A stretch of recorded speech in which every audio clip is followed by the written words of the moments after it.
प्रत्याशी प्रीतेंद्र सिंह कक्कू जी हैं।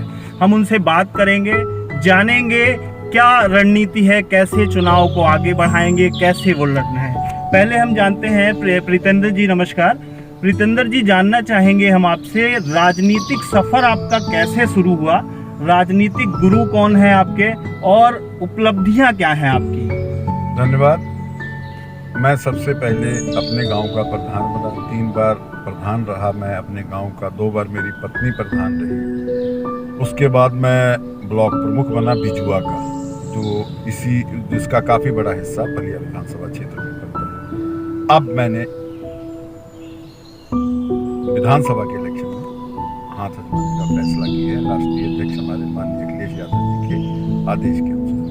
जब प्रीतेंद्र जी, एक सवाल उठकर आता है, जनता के द्वारा ही सवाल मिला है कि ऐसी कौन सी उपलब्धि थी जिसको देखकर सपा मुखिया ने आपको पलिया का प्रत्याशी बना दिया, जबकि पहले 10 साल से कुछ लोग जो है आपके सपा के ही सक्रिय नेता लगे हैं, और कुछ लोगों का तो यहाँ तक कहना है कि चुनाव से पहले तक 80% जनता आपसे परिचित नहीं थी। इस पे क्या कहेंगे? देखिए, ये कहना तो गलत है कि 80% जनता मुझसे परिचित नहीं थी, क्योंकि यही मैं ब्लॉक प्रमुख रहा, यही मेरा बचपन बीता है। ऐसा नहीं है। हाँ, ये सही बात है, कुछ हिस्से में मैं नया था। रही बात टिकट देने की, सर्वे के आधार पर टिकट हुए हैं। मैं समाजवादी पार्टी का, जब से समाजवादी पार्टी बनी है तब से मैं इसका सदस्य हूँ, इसका सिपाही हूँ। इन्हीं सब वफादारी का इनाम मुझको माननीय राष्ट्रीय अध्यक्ष जी ने दिया है, और उन्होंने देखा है कि अब तक का जो मेरा राजनीतिक जीवन रहा है ईमानदारी का रहा है, कहीं भी किसी भी किस्म का कोई मुझ में दाग नहीं है। और ये उन्होंने देखा कि उनकी नज़रों में मैं पलिया विधानसभा की सेवा कर सकूंगा, इसीलिए उन्होंने मुझे टिकट दिया। प्रीतेंद्र जी, एक बड़ा सवाल है, पलिया के विकास की बात करते हैं, क्या ऐसे मुद्दे हैं जिनका एक मैप लेके आप 5 सालों के लिए चल रहे हैं? आगे कौन से ऐसे 10 काम आपने सोच रखे हैं? अगर आप विधायक बनकर आते हैं तो ऐसे कौन से कॉन्क्रीट 10 काम आप करेंगे जिससे इस क्षेत्र का विकास हो? देखिए, सबसे बड़ा मुद्दा तो यहाँ बाढ़ का है। पूरा क्षेत्र जो है बाढ़ में डूबा हुआ।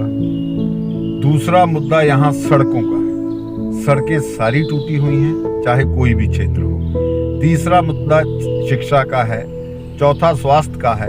और एक सबसे बड़ा मुद्दा यहाँ है जो आप देख रहे हैं, यहाँ ज़मीनों के बड़े विवाद हैं। 12 कॉलोनियाँ हैं और कुछ यहाँ आपके भांतू कॉलोनी भी है और बंगाली कॉलोनी भी है, जिनको अभी तक 3-3 पीढ़ी गुजर गई है, मगर उनको अभी तक भूमधरी का अधिकार नहीं मिला है। और आपका उसका दूसरा मुद्दा एक यहाँ पे जो है वो जंगलात की ज़मीनों का भी है, जो जंगल के कागजों में भी दर्ज हैं और रेवेन्यू डिपार्टमेंट में दर्ज हैं। वनाधिकार में भी एक गांव कटैया पड़ता है, जहां वनाधिकार के पट्टे अभी तक उनको नहीं मिले। इसी पे एक सवाल हमारा भी था, हालांकि आपने कुछ जवाब दे दिया। 1956 में तत्कालीन सरकार ने पूर्वांचल समेत और जनपदों से लाके कुछ लोगों को बसाया था, खजुरिया, और कुछ हिस्सा इस समय ट्रांस शारदा क्षेत्र पीलीभीत में है। 12 कॉलोनियां थी, टोटल 24 कॉलोनियों में उनको बसाया गया, जिसमें जो अनपढ़ थे उनको 10 एकड़ और जो मैट्रिक पास थे उनको 20 एकड़ जमीन दी गई अपने खर्चे परिवार चलाने के लिए, रोजगार के लिए। आज 64-66 साल बीतने को हैं, लेकिन उनको आज तक भूमिधरी में वो जमीन दर्ज नहीं हुई। आज भी वो जो है उनको मालिकाना हक नहीं मिल पाया। अगर आप विधायक बनकर आते हैं तो उनकी समस्या किस स्तर पर आप उठाएंगे? क्योंकि वो बीते कई सालों से कई विधायक देख चुके हैं, लेकिन अभी तक उनकी समस्या दूर नहीं हुई है। क्योंकि मैं प्रधान रहा हूँ और गांव से जुड़ा हुआ आदमी हूँ, गांव में ही रहता हूँ, ये ज़मीनी समस्याएं जो हैं इसको मैं भली भांति जानता हूँ। क्योंकि मेरे यहाँ भी एक बंगाली कॉलोनी है जहाँ रिहेबिलिटेशन डिपार्टमेंट ने आवंटन किया था, उनको भूमधरी का अधिकार नहीं था। और मैं ये दावे के साथ कह सकता हूँ कि मैंने अपने गांव की बंगाली कॉलोनी को भूमधरी का अधिकार दिलवा दिया है। और उत्तर प्रदेश में मेरे संज्ञान में और कहीं भी ये भूमधरी का अधिकार बंगालियों को नहीं मिला है। और इसी के आधार पर मैं ये वादा करता हूँ कि अगर हमारी सरकार जो बन रही है, बन गई है, बनेगी, तो इसकी उचित पैरवी कर भूमधरी का अधिकार दिलाने का कार्य करें। बाढ़ पर आपने अभी एक बात कही, बाढ़ को लेकर आपने क्या किया कि बाढ़, देखिए सबसे विभत्स यहाँ पे स्थिति बाढ़ के दौरान ही होती है। बहुत सारे, आप इस क्षेत्र से हैं तो आप भली भांति इससे परिचित हैं, बहुत सारे लोग जो है बेघर हो जाते हैं बाढ़ में। तो क्या बनाया, जैसे कहीं लोग कहते हैं सील्ट की समस्या है, अगर सील्ट साफ हो जाए जो नदियों में है और इसकी सफाई हो जाए तो उस हद तक बाढ़ का कहर यहाँ नहीं आएगा। तो क्या आपने सोच रखा है कि इसको बाढ़ मुक्त कैसे कराएंगे? देखिए, ये काफ़ी चीज़ें तो टेक्निकल चीज़ें तो जो इसके विशेषज्ञ हैं वही बताएंगे, मगर जितना मुझे ज्ञान है, बंधे टूटे पड़े हैं। यहाँ भी एक आपका पर्वतिया वाला बंधा भी टूटा पड़ा है और कई नालों की सफाई होने वाली है। अभी ढाका साइड के कुछ लोग मुझे मिले थे तो उन्होंने एक नाला बताया कि अगर उसमें से मुहाना साफ करा दिया जाए, शारदा नदी वाला, तो वहाँ पानी सूख जाएगा। बाढ़ की बड़ी विकराल समस्या है, इसके लिए एक बहुत बड़ा कोई प्रोजेक्ट लाना पड़ेगा, जिसके लिए अगर मुझे चुना जाता है तो मैं पूरा प्रयास करूँ। अब एक सबसे गर्म मुद्दा है जो पूरे प्रदेश का ही मुद्दा है, छुट्टा जानवरों का। किसान सबसे ज्यादा परेशान अगर है तो इन छुट्टा जानवरों से है। अगर आपकी सरकार बनती है तो छुट्टा जानवरों पर कैसे रोक लगाएंगे? किसानों को रात रात भर जग कर और अपने खेतों को बचाना पड़ता है। अगर वो फोन करते हैं अधिकारियों को तो अधिकारी एक दूसरे के ऊपर बात डालकर पल्ला झाड़ लेते हैं। इस पर आपकी सरकार क्या करेगी? देखिए, करोड़ों रुपए का बजट इस सरकार ने गौशाला के लिए आवंटित किया, जो इन्हीं के लोग गौशाला खोल के पैसा खा रहे हैं। कहीं भी गौशाला सुचारू रूप से नहीं चल रही है। सांड और गायें लोगों के रात रात भर खेत चर जाते हैं, जिससे किसान बहुत परेशान हैं। मेरी नज़र में बहुत सी सरकारी ज़मीनें यहाँ पड़ी हुई हैं, चाहे वो जमनाबाद फार्म हो, मजरा फार्म हो, अंदेश नगर फार्म हो। मेरा एक कहना है, अगर सरकार की नीयत साफ हो तो गौशाला उनमें बनाई जा सकती है। हजारों एकड़ जमीन पड़ी है सरकार के पास। अगर इतनी बड़ी समस्या है तो वहाँ गौशाला सरकार बनाएगी। अगर सरकार बनेगी हमारी तो मैं इसके लिए पूरा प्रयास करूँगा। एक समस्या है भीरा और संपूर्णा नगर की। भीरा और संपूर्णा नगर के लोग काफी समय से नगर पंचायत का दर्जा दिलाने की मांग कर रहे हैं, जिसको लेकर कुछ समाजसेवी संगठन भी आए हैं, हस्ताक्षर अभियान भी चला है। तो क्या आप विधायक बनकर आते हैं तो पलिया, भीरा और संपूर्णा नगर को नगर पंचायत का दर्जा मिल सकता है? क्षेत्रीय विधायक तो यहाँ से अपना भीरा में सम्मान करा भी चुके हैं, माला पहन चुके हैं कि मैंने इसको नगर पंचायत का दर्जा दे दिया है। मैं विश्वास दिलाता हूँ, अगर मैं चुन के जाता हूँ तो इन दोनों जो टाउन हैं इनको नगर पंचायत का दर्जा दिलाने का प्रयास करूँगा। और ऐसा कोई बड़ा काम नहीं है कि जो किया ना जा सके। हमारी सरकार ने पहले भी कई जिले और कई तहसीलें बनाई हैं, कई टाउन को नगर पंचायत का दर्जा दिया है। मैं समझता हूँ इसको कराने में मैं कामयाब हो जाऊँ। अच्छा, अब आते हैं आपके मैनिफेस्टो की तरफ। मैनिफेस्टो में आपकी एक बात कही गई है कि आप पेंशन बहाली कराएंगे, सही है ये? अब देखिए, जब मैनिफेस्टो में लिखा है और आज तक का नेताजी मुलायम सिंह से लेके, नहीं उसी पे सब, माफी चाहूंगा बीच में रोक रहा हूँ, उसी पे सवाल है। मैनिफेस्टो, जब आप पेंशन बहाली की बात करते हैं, पेंशन 2005 में बंद की गई। पेंशन पर उस समय केंद्र में भाजपा सरकार थी और प्रदेश में मुलायम सिंह यादव जी की सरकार थी।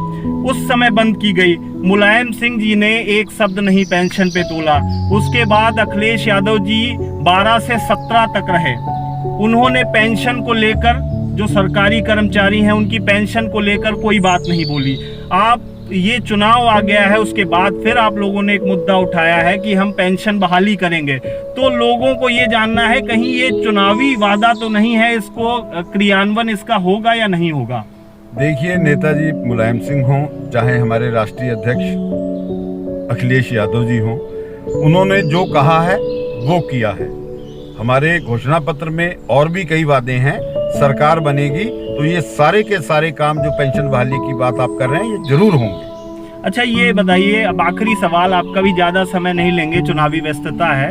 ये बताइए कि क्या लगता है इस समय आपकी जो स्थिति है, किसके साथ आप राजनीतिक और प्रतिद्वंदता देख रहे हैं इस समय, किसके साथ आपकी टक्कर लग रही है आपको? देखिए, आपने जनता देख ही ली है, मुझे तो कहीं टक्कर वक्कर लग नहीं रही। नहीं, हमारे जनता देखने से नहीं होगा, ये आपको बताना है कि प्रतिद्वंदता किससे लग रही, कौन आपके सामने है या बराबर में है, कैसे क्या है? देखिए, सीधी सीधी टक्कर जो है भाजपा से है और किसी से नहीं। बाकी दल तो कहीं भी नहीं है, ना बसपा और ना कांग्रेस।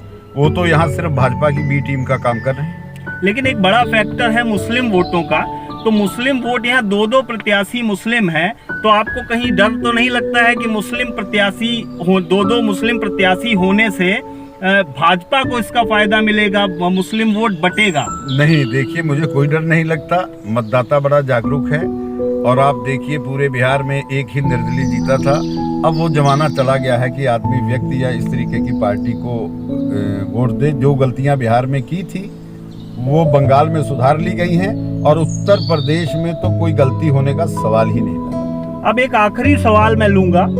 मैं इस वीडियो के माध्यम से ये भी स्पष्ट कर देना चाहता हूं कि आने वाले समय में जब ये वीडियो हम देखेंगे तब हमें नहीं पता है क्या होगा, लेकिन उसके साथ एक चीज मैं जोड़ दूं, यहाँ की समस्याएं मैं अपने हिसाब से बता देता हूं जो जनता की तरफ से मिली। रोडवेज, बस अड्डा, इस तरीके की चीजें नहीं, महिला डिग्री कॉलेज नहीं है, गुणवत्ता पारक शिक्षा चिकित्सा की कमी है, सड़कों का जाल बिछाना है आपको। सड़कें ऐसी हैं, आप भी रोज चल के आते होंगे, इस समय दौरे पे हैं, हर जगह देखते होंगे। ये वीडियो इसलिए दोबारा मैं इसलिए कह रहा हूं कि आने वाले समय में जब इसको हम देखेंगे और अगर आप जीत के आते हैं तो इन्हीं सवालों का दोबारा मैं आपसे जवाब लूंगा कि इन पर आपने क्या किया। और आखिरी वो बता दीजिए कि 5 काम ऐसे, कम से कम 5 बता दीजिए जो आपने सोच के रखे हैं, पलिया के विकास के लिए क्या करेंगे?